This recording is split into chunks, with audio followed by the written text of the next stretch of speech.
Okay, a couple more, and then we'll move on. So you got fatalities involving in the ambulance. This comes from the Department of Labor.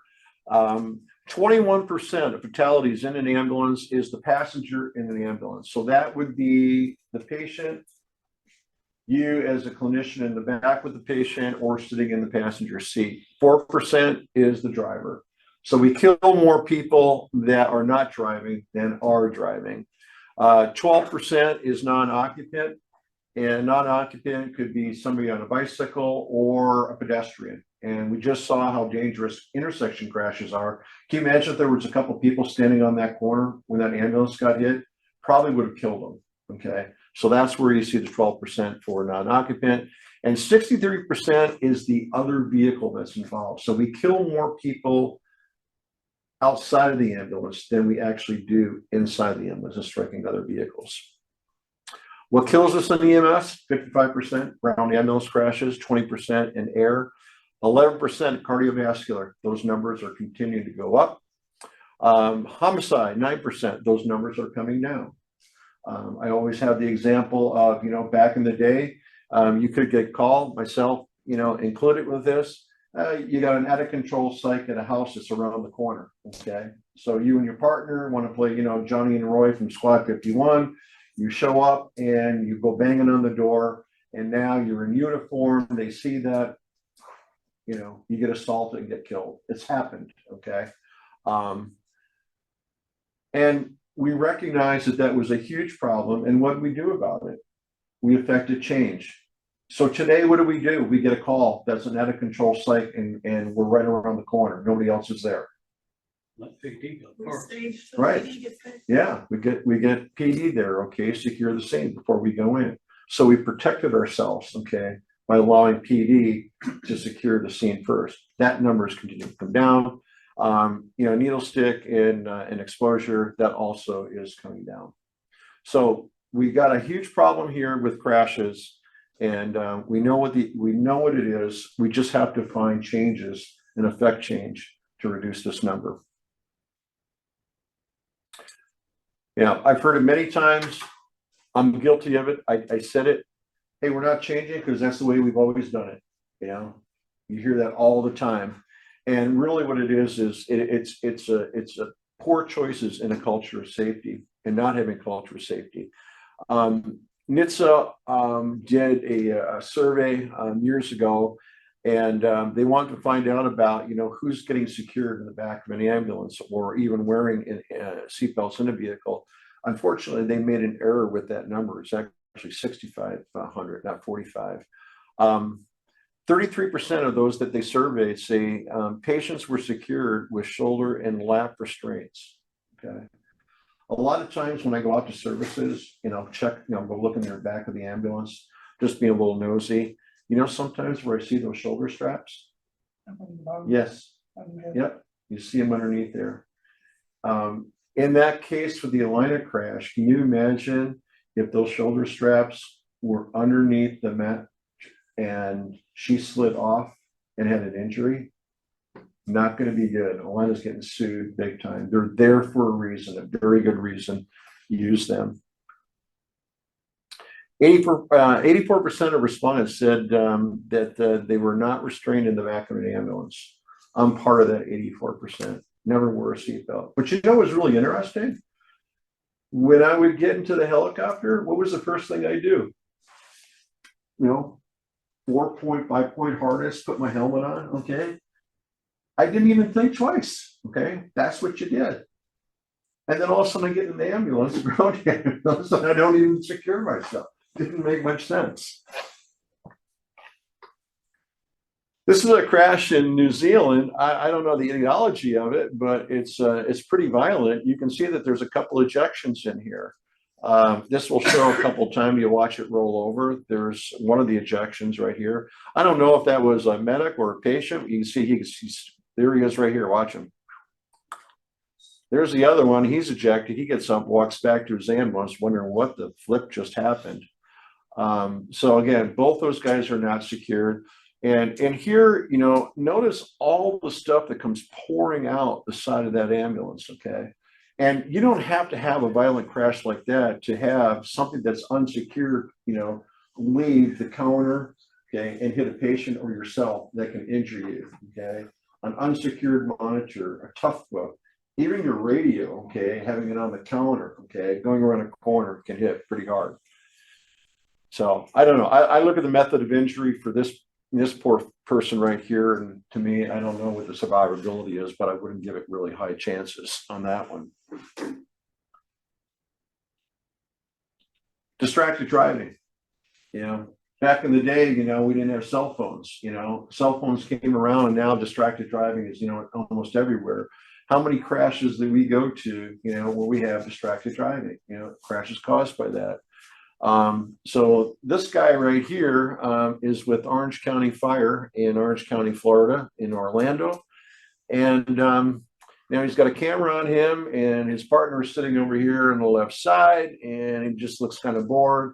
They're going code 3, and let's watch the video.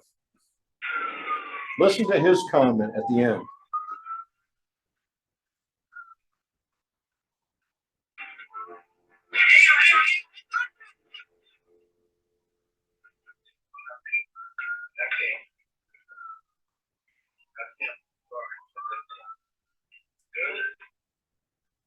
Really? Really? You didn't see him? Yeah, this guy became a YouTube sensation, but this wasn't his first instance, okay, of getting caught on his phone.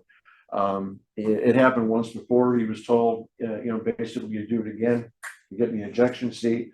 Well, he got the ejection seat on that. You'll notice I have down here called Crew Resource Management. It's another class that I teach. I have an aviation background, and I take a lot of aviation safety and I interject it into EMS because it works, okay? Aviation safety. When was the last time you heard about an airliner going down and crashing here in the US? 2, 3, 4 years ago? Probably a decade ago, okay? Aviation safety works because they have a culture of safety. They have come up with many, many strategies and tactics, okay, to keep you safe. One of them they had is called Crew Resource Management. And basically what it is that if you see something, you say something. In this particular case, what should he have done as soon as he got on the phone? Put your phone away right now, okay? The other one is too, and I'll take this away from ambulance safety, but I'll take it into patient safety, okay? You're with the patient, you're a brand new medic right out of school, and you're with a seasoned paramedic right here, and you're watching him, and you notice that he draws up the wrong meds, or his dosage is wrong. You see something, you say something. That's all about crew resource management. You don't have to do it right in front of the patient. You can do it, hey, you draw the wrong meds, okay, good. There is a fear factor of a brand new medic, okay, going to a seasoned medic, okay, and telling them what to do, okay. That's culture of safety, is that part of crew resource management, okay. Not be afraid of doing that. It's a great class. It only takes about 45 minutes, but it does well.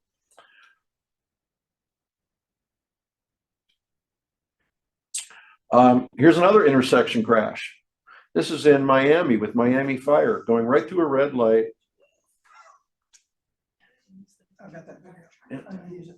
Yeah. And how do you explain to the chief that you ran a red light and you hit an engine, and that one flipped over on its side, injured? I think they took about injured 6, took to the hospital in here. Okay. But again, if you are not stopping at these intersections and clearing lane by lane by lane, this stuff is going to happen. It looked like he slowed down and then sped up again. Yeah, you see the brake lights just a little bit, but still, he did not come to that complete stop. He is totally 100% at fault.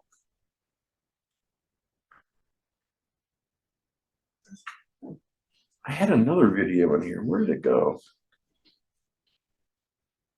If I remember correctly, the Miami incident, they were going to 2 separate calls. 2 separate calls. that the one you showed us in our medic class? Okay, here it is. Okay. So watch this one. Here's another distracted. Notice the ambulance on the, see it over here? Did you see it?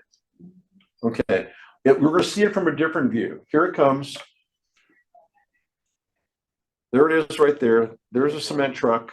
Watch what happens. He's on his phone texting, looking down, hits the back of it. Notice what happened to the patient compartment. Totally sheared off from the frame. And again, I go back to saying they don't have to conform to federal motor vehicle safety standards. And that is a clear example of that.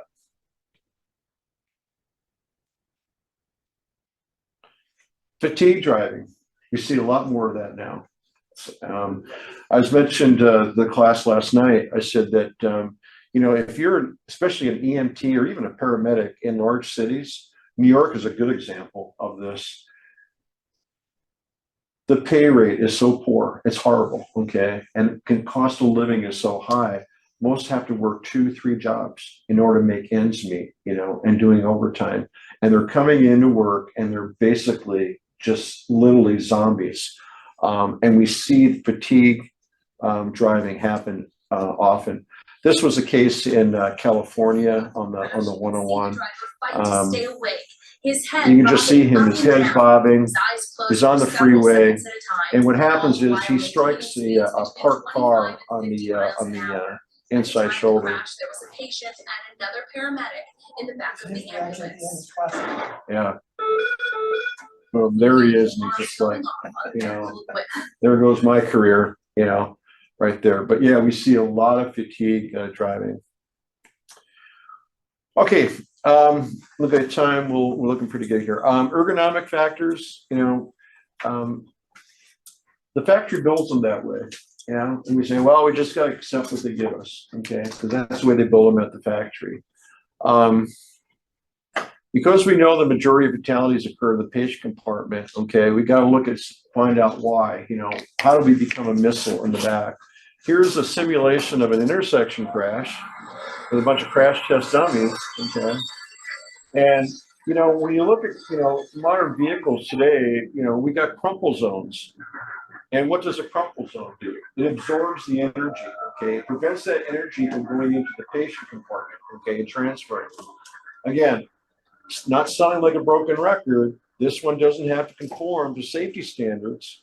There is no crumple zone. So where does the energy get transferred to? Right into the patient compartment. So let's see what happens in this case. So here comes the car striking the side. White box is simulating unsecured monitor, 32 miles an hour impact. And there you go, okay? And because they are tethered with all different kinds of wires that are monitoring forces throughout this crash test dummy, the report came back and said that the forces exerted to the head had a high probability of a very severe to fatal head injury. So you can see where that happens. This is a case of a medic that was killed in Texas. Same type of crash, although that vehicle did tip over onto its side, but that killed a medic in Texas. And again, these action walls don't give, okay? There's a lot of sharp things, you know, you hit your head right here. They do a lot of sled tests. These are the factories doing this. They heard a lot from a lot of us in the business and said, hey, we don't like those squad benches. People slide off it and go hit that forward bulkhead. So they came up with the this nice cargo net there that's going to protect you. An independent agency did a sled test. Just take a look in there using the crash dummies, and let's see what happens in this particular crash. And yeah, that safety net failed. Look at the intrusion into the wall right here. Look at that push in right there. And that's exactly where Brian was, you know, when that crash occurred. Patient stayed put. They did have the shoulder straps on. Patient didn't torpedo out. This crash test dummy did not wear a seatbelt. The other one did, just a lap belt. But, you know, very, very high probability, you know, of a back injury on that one. They almost kind of did this business.